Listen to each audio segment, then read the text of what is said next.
'Cause I'm in love with that girl. So don't be mad at me, 'cause I'm in love with... I'm Jake. I'm Tom. And we are VIMTV, Velocities in Music, the best kept secret in music reviews. Today, we're going to review Justin Timberlake's newest release, The 2020 Experience. Justin Timberlake, he was in a boy band a while back.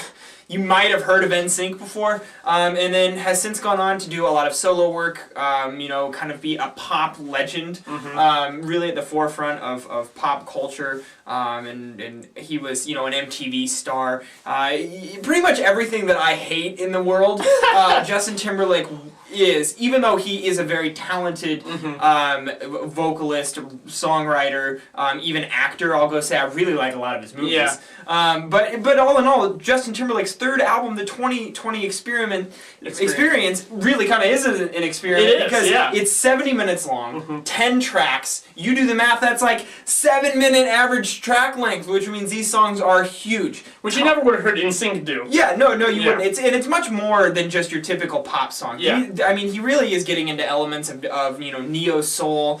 You hear a lot of R&B in here. It's very progressive in how the songs are structured and the arranged, and the amount of styles that you get in here. Let the groove get in. Almost gets into almost kind of a salsa. Yeah. There's a lot of different styles here, whether it's pop, hip hop, R&B. Salsa, other things that other eclectic styles that he's trying to infuse into this sound. What was your take on it?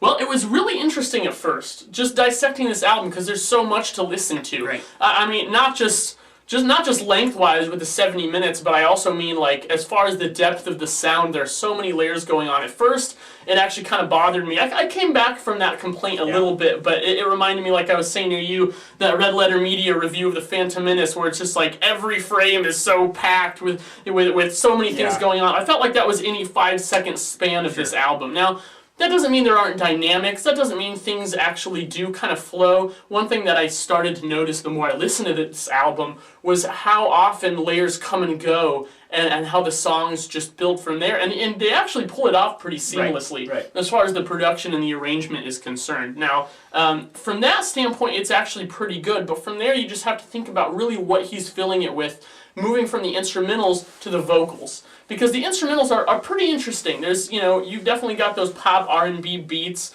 There's a lot of horns. There's a lot of kind of funk influenced guitar and bass lines. Yep.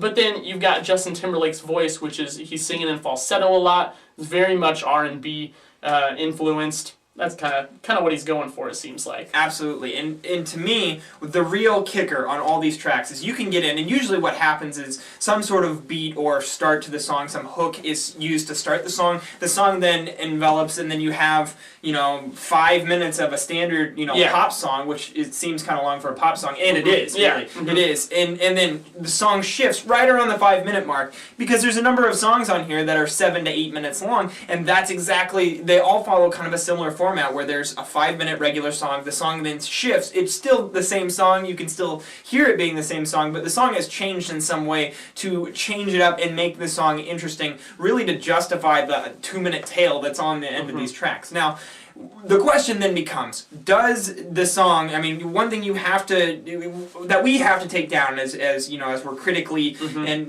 just analyzing and taking the music here and breaking it into pieces, do the songs justify the track lengths? Does the album justify the album length? Yeah, and I think as far as the album is concerned, no. Right. I think that some tracks justify their lengths and others don't. Great point. And so the summation of that, to me, makes a 70-minute album that really should have been maybe 50 minutes. Right. You could have kept the same format, have this thing in 50-55 minutes, and cut out some of the weaker tracks. Yeah. I think there's a few of them on here. And not only weaker tracks, but just repetition within tracks. There are some tracks on here where those sections just go on for so long, it's just drilling into your brain. One track that we've been talking about a lot is track 8, Let the Groove Get In. I think it's really good as far as the album is concerned because it breaks it up. As Jake mentioned, it brings in some kind of salsa and Latin styles. Yeah. And it's also way more intense than the rest of the tracks, which brings some life into the end of the album. And the way that track ebbs and flows is really cool. But once again, you have to look at what he's actually filling it with.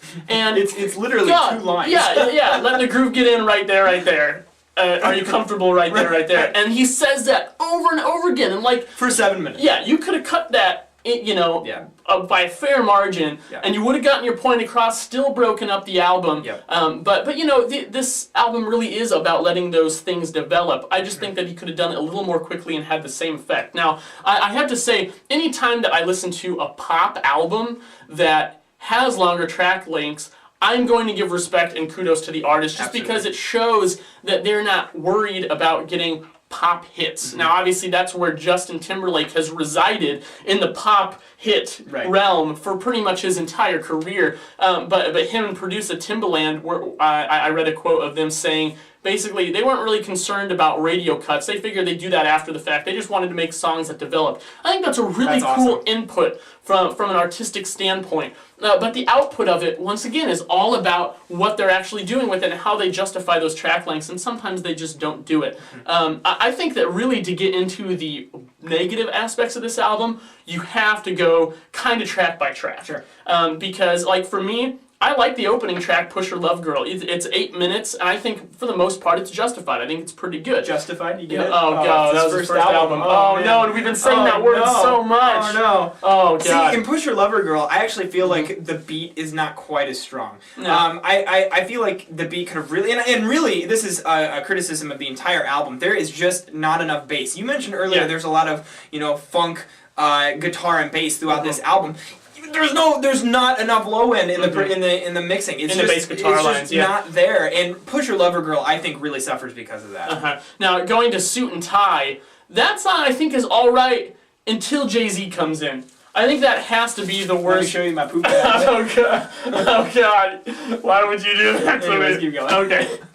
No one's going to get that. What you were saying was that Jay-Z's part absolutely sucks. And it really does. I would relate it to a poop bag. Okay. It just, I put it in a poop bag. I mean, I think that Jay-Z is a little overrated as a rapper, and let's face it, I think he's very overrated. He's got some good stuff, but on the whole, I don't think he's quite that consistent. And that guest spot, I just think is awful. I think it's one of the worst things he's ever done. It brings no added value. Yeah, and not to mention that song was already repetitive by the point that he came in. So, and that's one of the shorter tracks too, and it was already, I would classify it as repetitive. Yeah, but then, there's some good tracks in the middle. I think Don't Hold the Wall through Tunnel Vision are pretty strong. Good, I really don't like Spaceship Coupe. Me either. And actually, I think that song's actually a pretty well-composed song. Yeah. The lyrics are just stupid, and it honestly brings down the quality. It's hard to take the music seriously when the lyrics are so ridiculous. I was listening to that with my wife, who actually liked this album a lot less than I did, which I thought was funny, because you kind of think of it as stereotypical girl music, and she was like, "This is stupid."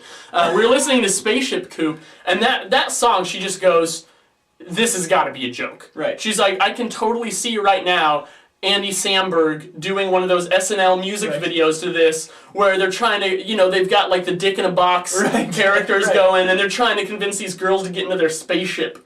And I'm like, shit, you're right. You wouldn't even have to change anything about the song, and you can just envision that video. And so at that point, I'm like, yeah, that really does highlight how corny these lyrics are. Right. Now, track 7, That Girl, and it starts off with that whole introduction of JC and the Tennessee Kids or whatever, and like he's going on live to do some sort of like soul kind of neo-funk thing that they're doing on stage. That song's really good. That song works entirely. It's also under 5 minutes long. The only it's one more that focused. It has real instruments in it. It's produced better. I just think all around that song is probably the best written and best produced song on the entire album.